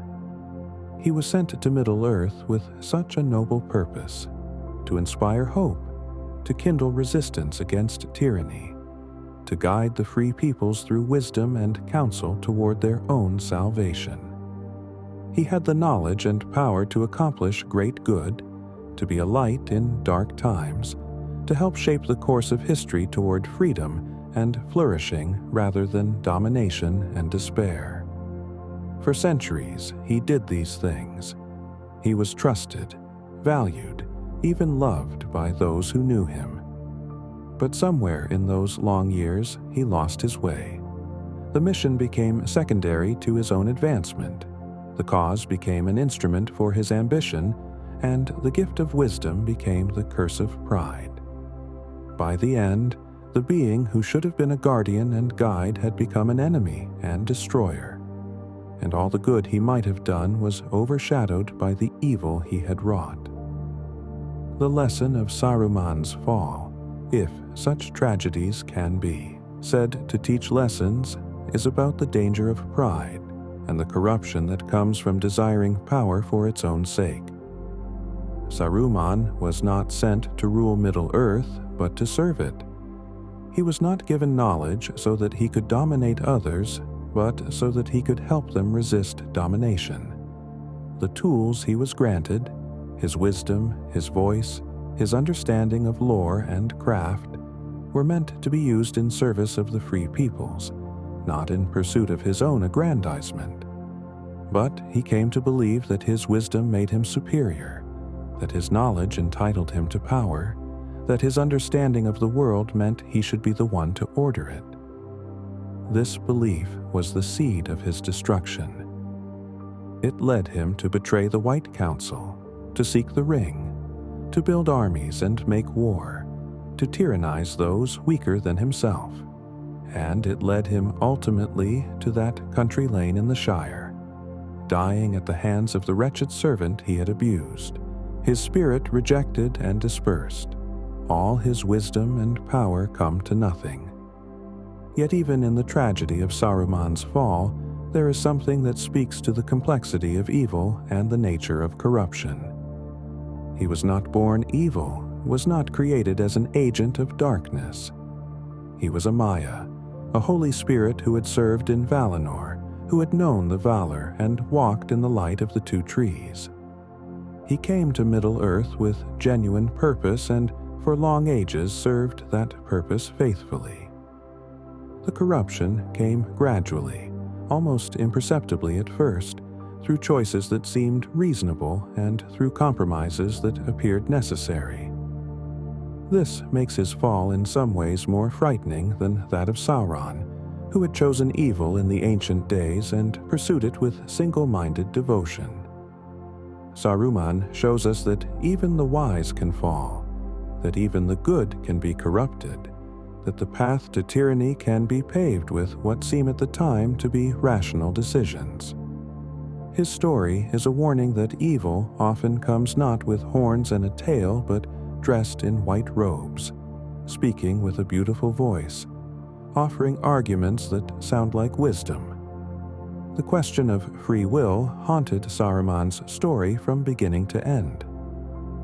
The Valar had sent the Istari to Middle-earth with a specific mission and had imposed restrictions upon them. They must not dominate the free peoples, must not match power with power, must work through persuasion rather than force.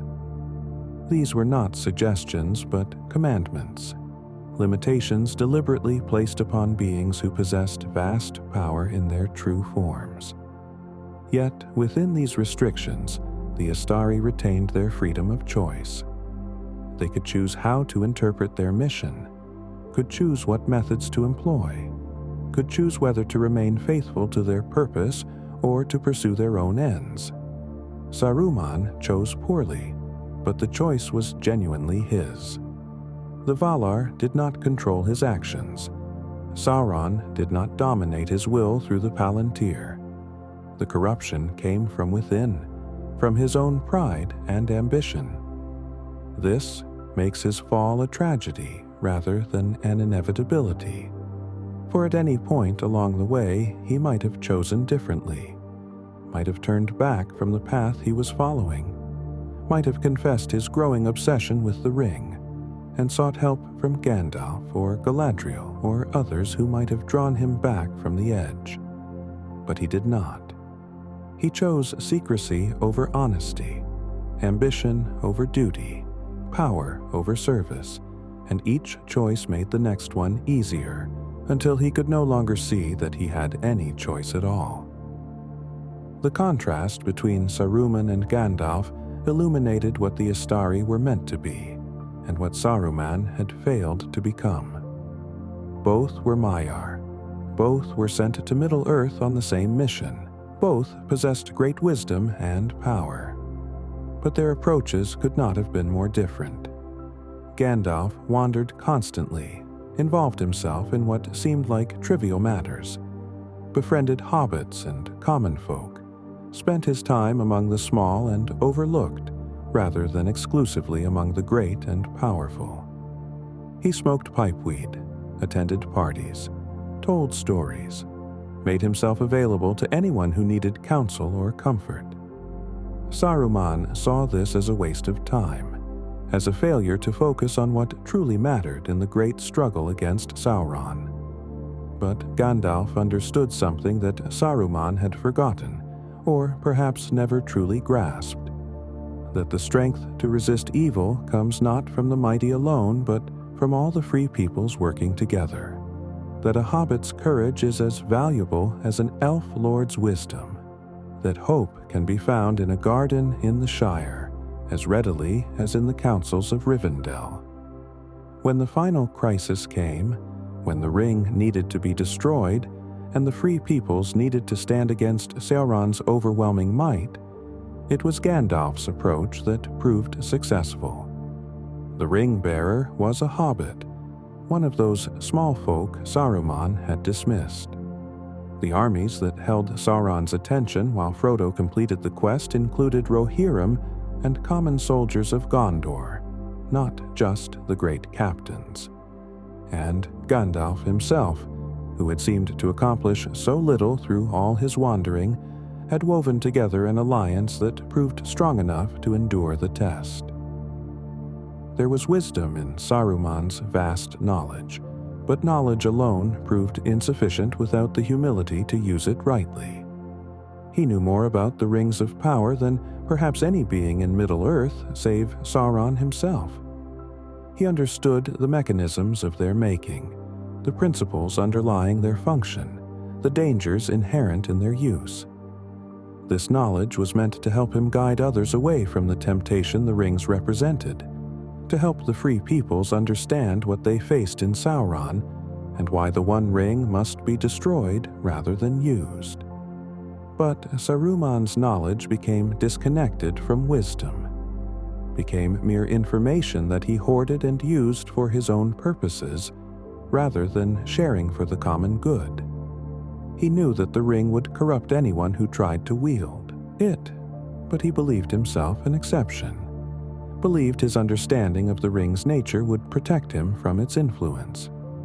He knew that domination through power was the enemy's method, and that the Istari were specifically forbidden from employing such methods, but he convinced himself that his domination would be different, would be benevolent, would serve good ends.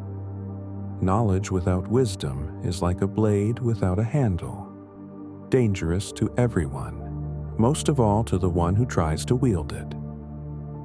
After Saruman's death and the scouring of the Shire, the work of restoration began. The hobbits replanted trees where Sharky had ordered them cut down, cleared away the ugly buildings he had erected, filled in the pits and tunnels his ruffians had dug. Sam Gamgee, who had learned much from the elves during his journey, used the gift that Galadriel had given him, a small box containing earth from her gardens and a single seed of the golden tree. He went throughout the Shire planting and blessing the land, and the next spring brought growth such as had not been seen in living memory. Trees sprouted and grew with remarkable speed. Flowers bloomed in extraordinary profusion, and the scars that Sharky had left upon the land were gradually healed. Within a few years, you could hardly tell that the Shire had ever been occupied and despoiled. The resilience of the land and the determination of the hobbits to restore what had been damaged were stronger than Saruman's capacity to destroy. This, too, was a lesson, a counterpoint to Saruman's belief that power was the ultimate arbiter of outcomes. He had wielded considerable power in the Shire, had commanded ruffians and enforced his will, had cut down ancient trees and imposed his tyranny. But all of it was swept away within months of his death, erased by simple folk working together to heal their home. The memory of Saruman in Middle-earth after his death was complex and painful. Among those who had known him in his days of wisdom and power, there was sorrow for what he had been and what he had become. Elrond, who had sat in council with him for centuries, who had valued his counsel and trusted his leadership of the White Council, felt the loss keenly. Not just the loss of an ally, but the grief of seeing wisdom corrupted and nobility degraded. Galadriel, whose vision penetrated further than most, had perhaps suspected his fall earlier than others, but even she mourned what might have been, the good that Saruman could have accomplished if he had remained true to his mission. Gandalf, who had known him longest and most closely, who had worked beside him for 3,000 years, carried perhaps the heaviest burden of sorrow. He had seen Saruman's fall approaching, had tried in his own way to prevent it, and had ultimately been forced to stand against his former colleague and break his staff, casting him from the order they had both served. The memory of Saruman served as a warning to later ages, a reminder that wisdom can be corrupted, that power sought for its own sake leads only to ruin, that betrayal of trust carries consequences that echo through time. In the Fourth Age, when scholars and lore masters wrote the histories of the War of the Ring, Saruman's role presented a difficulty. How should he be remembered? As the wise counselor of the early Third Age, whose guidance helped preserve the free peoples through dangerous times. or as the traitor who delayed the assault on Dol Guldur, who built armies to conquer Rohan, who imprisoned Gandalf and sought the ring for himself. The truth, of course, was that he was both, that the same being had been at different times a force for good and an agent of evil, that his story could not be simplified into a simple tale of a villain. The histories recorded both aspects, presenting Saruman as a warning and a tragedy. They told of his early wisdom and his later corruption, his genuine service to the White Council and his ultimate betrayal of it, his noble mission and his ignoble end. Future generations reading these accounts would have to grapple with the uncomfortable truth that even the wise and powerful can fall, that good intentions can curdle into evil actions, that the line between service and domination is not always as clear as we might wish it to be. The other Istari who had been sent to Middle-earth alongside Saruman fared differently in their missions. Radagast the Brown, who loved birds and beasts more than the politics of elves and men, largely withdrew from the struggles of the age, devoting himself to the care of the wild things and the growing things of the earth. He was neither corrupted like Saruman, nor particularly effective in the struggle against Sauron, but neither did he betray his mission or do active harm. The two blue wizards who went into the east passed out of the stories of the west, and what became of them is not recorded. Whether they remained faithful to their purpose or fell as Saruman did, whether they accomplished good in lands beyond the knowledge of elves and men, or were seduced by the powers they found there. Only Gandalf remained true to his mission throughout. Only Gandalf succeeded in what the Istari were sent to accomplish. Where Saruman sought power and domination, Gandalf sought only to kindle hope and inspire courage. Where Saruman hoarded knowledge, Gandalf shared wisdom. Where Saruman commanded and controlled, Gandalf suggested and encouraged. And in the end, when all seemed lost and the darkness seemed overwhelming, it was Gandalf's approach that prevailed, his faithfulness that was rewarded, his understanding of the mission that proved correct. The Tower of Orthanc stood for long ages after Saruman's death, an enduring monument to both the glory and the failure of the one who had dwelt there. The black stone remained unbreakable. The sharp pinnacles still pointed skyward. The architecture still testified to the skill of those who had raised it in the distant past.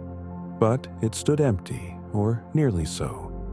The Ents kept watch over Isengard to ensure it would never again become a place of war and industry. And Treebeard himself sometimes walked in the ruins, remembering what had been. The lake that the Ents had made remained, surrounding Orthanc with quiet waters that reflected the sky and the stone. Where there had been smoke and fire and the clamor of forges, there was now silence and the sound of water lapping against stone. The transformation was complete. From a center of power to a ruin, from a place of industry to a place of memory. Travelers passing near Isengard in later ages would see the tower and wonder at its history, would hear tales of the wizard who had dwelt there and the terrible things that had happened within those walls. But Orthanc itself stood beyond judgment, a neutral thing of stone that had served whatever purpose its masters had chosen for it. Saruman's study of the ring lore, which had been both his obsession and the instrument of his corruption, left behind a legacy that others would have to grapple with. His books and scrolls, his collected research into the making of the rings and the methods of Sauron, remained in the libraries of Orthanc after his departure. Some argued that this knowledge should be preserved, studied by future generations who might learn from it. Others argued that it should be destroyed, that the lore of the rings was too dangerous to keep, that it had already proven its capacity to corrupt even the wise. In the end, much of it was indeed destroyed, burned or cast into the lake, but some was preserved in carefully guarded archives, kept by those who believed that knowledge itself was not evil, even if it could be put to evil purposes. The debate reflected the central ambiguity of Saruman's legacy. Was the knowledge he had gathered a treasure or a poison? Was it better to know and risk corruption, or to remain ignorant and risk being unprepared for future threats? There were no easy answers, only the recognition that Saruman's example showed how dangerous such knowledge could be in the hands of those who lacked the humility to wield it wisely. The story of Saruman the White, from his arrival in Middle-earth as Curunir of the people of Aula, to his death in the Shire as Sharki the Tyrant, spanned 3,000 years and touched the lives of countless beings across all the free peoples. It was a story of great heights and terrible depths, of wisdom earned and wisdom squandered, of power granted and power abused. It was a story about choice, about the choices we make when we believe ourselves wiser than others, when we desire control more than we desire good, when we convince ourselves that the ends justify the means. It was a story about the seductive nature of knowledge when it becomes disconnected from wisdom, about the dangers of pride in one's own judgment, about the terrible consequences of betraying trust. But it was also a story about the resilience of good, about the capacity of simple folk to resist tyranny, about the eventual triumph of faithfulness over cleverness, of service over domination, of humility over pride. The free peoples of Middle-earth survived Saruman's betrayal, just as they survived Sauron's malice, and the Fourth Age dawned with new hope, despite the scars that had been left by the wars and sorrows of the Third. In the quiet hours of late evening, when the stars wheel overhead and the world settles into contemplative stillness, the tale of Saruman reminds us that even the mightiest can fall, that wisdom without humility is merely cleverness, that power sought for its own sake leads only to ruin. His story echoes across the ages, a whisper of warning carried on the wind from the west, a reminder that the choice between service and dominion, between light and shadow, is never made once and for all, but must be made again and again in each moment, each decision, each temptation to grasp for more than we were meant to hold. And though his spirit was rejected and dispersed, though his name became a byword for betrayal and his works came to nothing, the memory of what he had been, the wise counselor, the learned scholar, the greatest of the Istari, lingered like a ghost, a testament to the tragedy of gifts wasted and purpose betrayed, a sorrow that would never quite fade from the long memory of Middle-earth.